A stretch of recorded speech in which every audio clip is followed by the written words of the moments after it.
Perkenalkan, nama saya Yohana Basilia Pasi.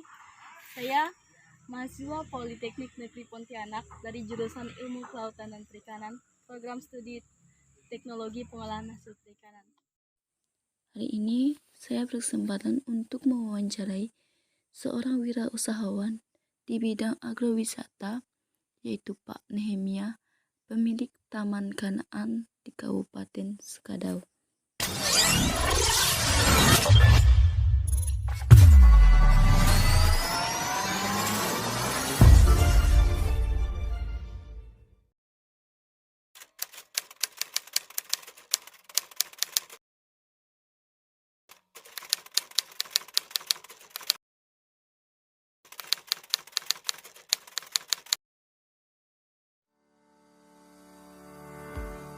Ya, maksud datangan saya ke sini, Pak, saya mau mewawancarai Bapak jika Bapak berkenan.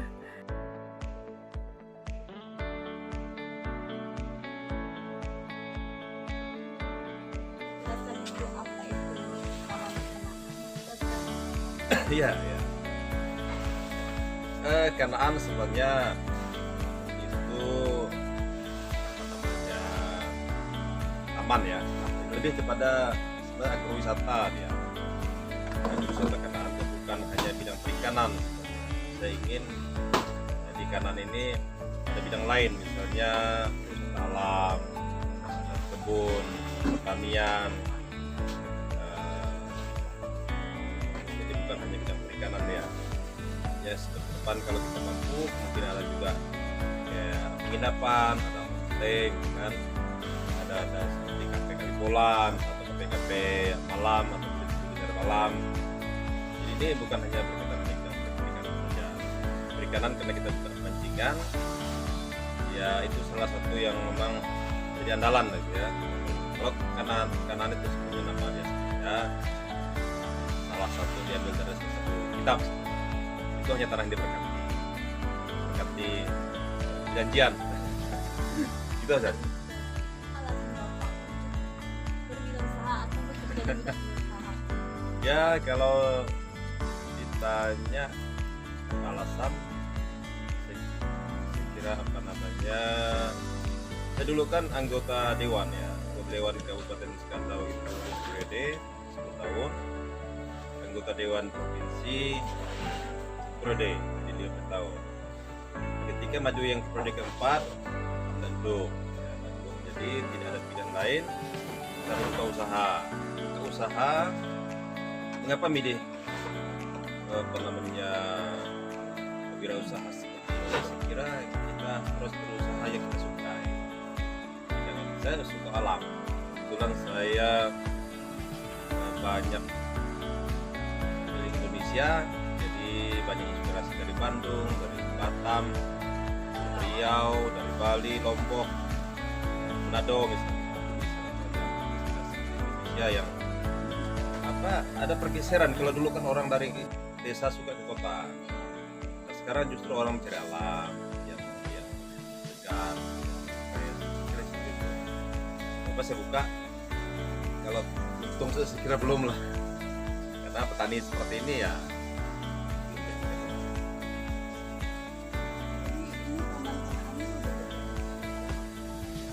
Saya berakhir menjabat 2019.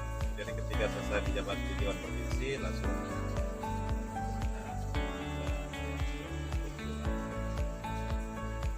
Pastinya kan di bidang usaha tadi ini kan pastinya ada kesulitan-kesulitan ya, Pak. Apakah waktu awal pengelolaan itu ada kesulitan? ya, ya saya kira sangat banyak kesulitan ya, karena seharusnya saya kan tidak punya background wirausaha, tidak punya background wirausaha deh ya, bisnis tidak, pendidikan finansial tidak banyak belajar, jadi banyak dididik dari sosial kritik. Kesulitan saya semuanya. Jadi kesulitan itu banyak karena kita tidak punya mentor misalnya tentang perikanan ya. Kan ini kan dulu ya salah satu motivator kita termasuk yang juga pakai cara itu satu. Artinya gini ya, misalnya banyak kematian terhadap ikannya karena banyak juga ya penyakitnya, banyak juga tentang air, karena tidak semua kolam ini cocok untuk ikan apa. Contohnya nila dan emas itu tidak bisa besar kalau di kolam yang seperti pada anak kalian. Nah, kalau air seperti ini cocok paten dengan lele, itu sangat cocok. Nah, 2 bulan atau sebulan lebih bisa dipanen ya. Kendala lain juga harga ya, harga tengkulak itu kalau dulu kan ini sebenarnya bukan dirancang untuk pancingan awalnya, tapi pembesaran. Tapi harga di pasar itu sangat rendah diterima oleh para tengkulak atau penampung. Kita ubah ubah jadi pancingan ya, dengan harga ikan kita naikkan, cuma tetap saya usahakan di bawah harga pasar. Misalnya nila berbeda sampai 5.000 dengan kita jual kalau pancingan 5.000, ada 35 di pasar 33 juga. Lele di sini rata-rata 32, dulu 30-an. Nah, di masa dah jadi beda jauh. Kendala banyak. Kendala kita tidak punya mentor lah. Artinya tidak punya pembimbing, ya itu yang paling utama. Apalagi mulai saja dengan kendala yang salah besar kerambaknya, salah pH air atau cocok enggak, itu ya kendala. Ya, karena tidak punya mentor, tidak punya guru deh. Itu aja sih. Nyoba aja dulu ya. Nyoba aja apa saja boleh. Terus kan ini kan sama ini kan ada sakit covid itu kan Pak. Apa ada mempengaruhi? Ya pasti, karena tempat orang ini kan sekarang kalau hari-hari libur cukup ramai, Minggu, Sabtu atau hari raya gitu kan, jadi ya tetap ada penurunan lah. Tapi enggak, kita kena alam ya, orang tidak berkerumun satu tempat, jadi nyebar ya, tidak terlalu. Ya. Ini kan kalau sahabat makan udah 3 tahun boleh ya.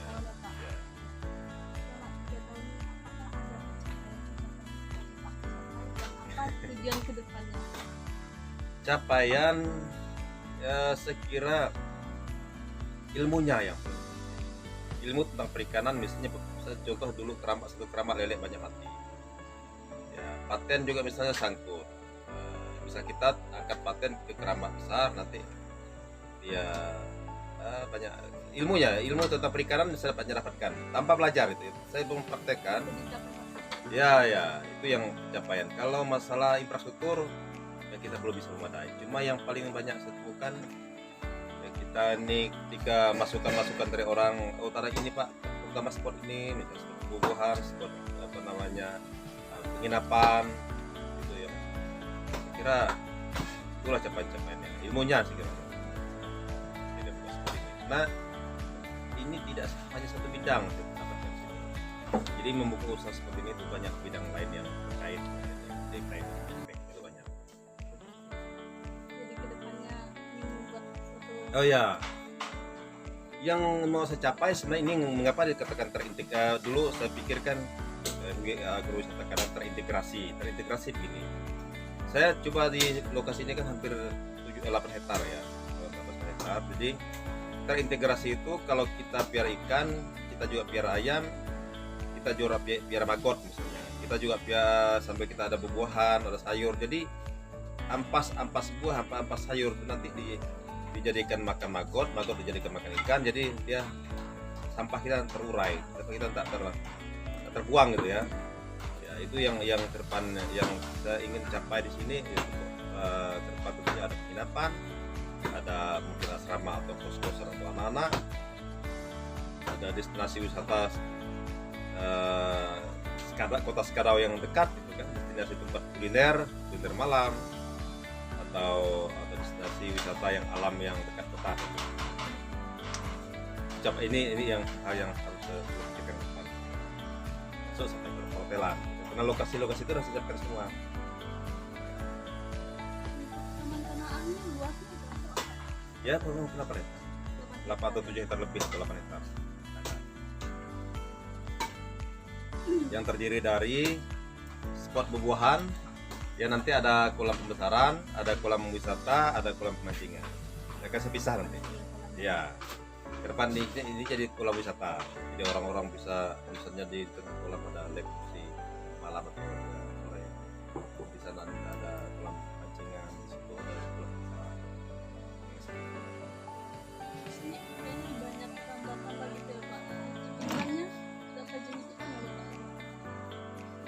Ikan seperti misalnya di kolam ini ada misalnya sebelah sini lele, paten, bawal, kaloy, nila, emas. Jadi dalam kapal ini tapi ada yang campur juga. Jadi kita mau buat tempat apa infrastrukturnya. Memang pelik deh, di sini bukan hanya perkara ikan. Saya nih masalahnya kebanyakan orang buka pancingan itu dia bisa beli ikan dari luar. Jadi pelik perusahaan kami ini taman, infrastruktur, pertanian, perkebunan, saya pembesar ikan juga. Pembesar ikan itu ya untuk kita mancing. Kebanyakan orang buka pancingan itu beli besar dari luar, dia enggak besaran. Jadi ilmu yang saya dapatkan kompleks gitu. Pembesaran saya buat sendiri, karena selama ini kita belum pernah beli dari luar. Benar besarkan sendiri jual. Itu ya. Ya kita jual sebenarnya untuk usaha bisnis pribadi aja. Nanti kita jual di sini misalnya seperti itu kan. Ada paten, ada lele, ada nila itu yang tersedia di akuarium kan. Jadi ini bisa orang beli langsung aja, bisa juga orang bawa pulang atau orang bakar sini.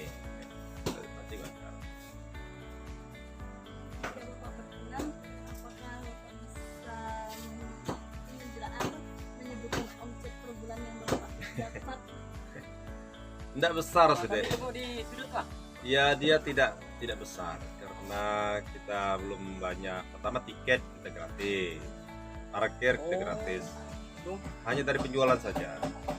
Dari penjualan itu paling penjual warung dan tiket saja. Itu besar ya antara 20-30 aja per bulan. Jadi penghasilan cuma dari penjualan ikan sama warung. Ya itu saja. Untuk yang penting bagi saya tuh jalan dulu sebelum saya benahi infrastrukturnya. Kita kan tidak enak juga mengut itu kalau infrastruktur kita belum memadai gitu kan. Jadi ya yang penting anak lah lewat lah gitu ya. Anak yang biasanya saya belum mikir untung pada itu jauh lah. Untuk pajak pemerintah kan tiap tahun kita bayar juga. Wajib itu. Ya. Menurut Bapak sebagai seorang wirausaha, apa syarat utama yang harus dimiliki orang untuk menjadi wirausaha? Ya saya kira tidak banyak. Yang penting pertama nekat ya. Nekat ya dia juga harus banyak mentor, belajar. Ya, jangan seperti saya gitu ya. Dia tidak punya mentor. Karena bidang seperti ini memang susah kita juga cari guru kan. Ya kalau guru untuk buat hotel banyak orang bisa kita belajar. Kalau untuk buat restoran juga mungkin banyak kulinernya. Tapi untuk pariwisata ini kan kita tidak bisa terpaku hanya satu spot bidang saja. Ya kita bisa juga sawah juga bisa pariwisata, kolam juga bisa pariwisata, alam gitu. Jadi ya saya kira mentor yang sangat perlu. Ya banyak mulai saja gitu. Belajar di jalan. Mulai aja dulu ya gitu ya. Mulai saja itu penting. Masalah temuan itu saya kira itu perkara lain. Ya, orang-orang yang gagal itu dia itu tidak berani memulai, dan ketika dia punya masalah dia tidak dia langsung mundur, tidak mau maju mengidentifikasi itu tantangan orang wirausaha ya. Dia harus maju tapi dengan perhitungan juga, jangan ya serampangan aja maju itu kan nanti konyol gitu kan. Nanti konyol. Ya saya kira ini asik juga karena di samping kita menyukakan orang yang datang dengan alam kita buat, baik ya alam buatan bahkan alam yang asli tumbuh sendiri itu kan, itu ada kesukaan tersendiri lah bagi kita. Membuat orang senang itu kan senang juga gitu. Senang kita juga gitu. Ya itu. Mungkin Bapak sebagai wirausaha ada kata-kata motivasi untuk mahasiswa yang mau menjadi wirausaha muda Pak? Maka tadi sebelum saya sampai ke adek ya, mengapa saya nyuruh anak-anak kasih kelas 3 nih di IGB dimulai.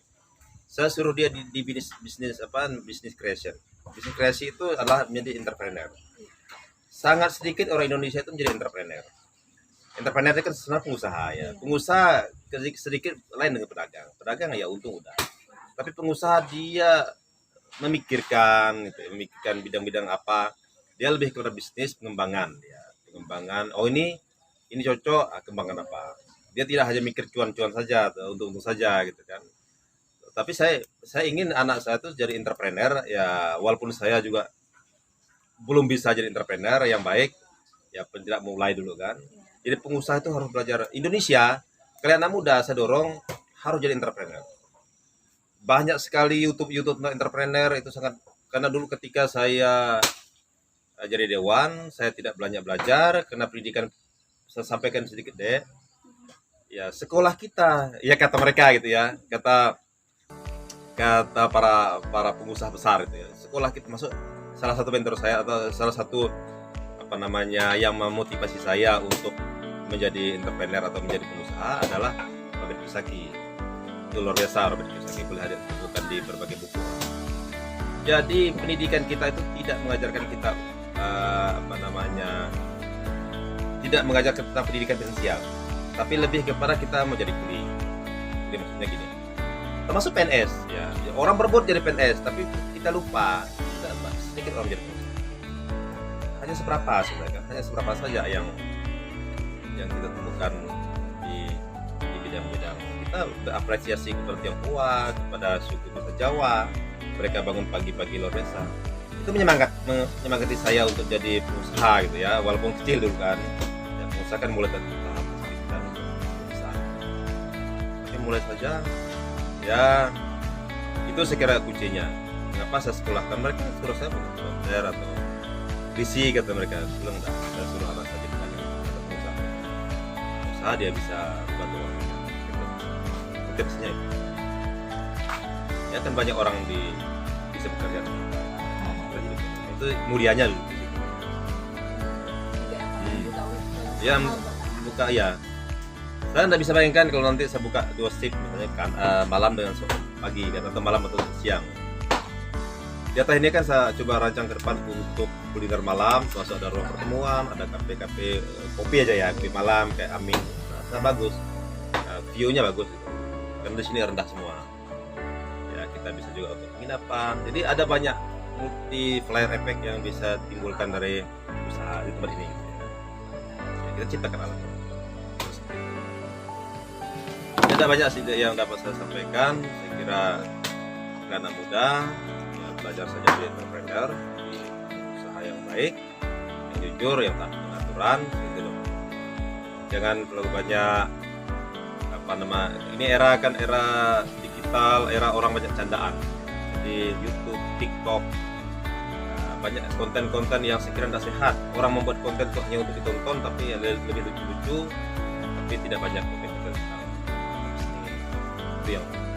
Itu yang ikuti saja para entrepreneur di dunia ini, mereka akan banyak mengajarkan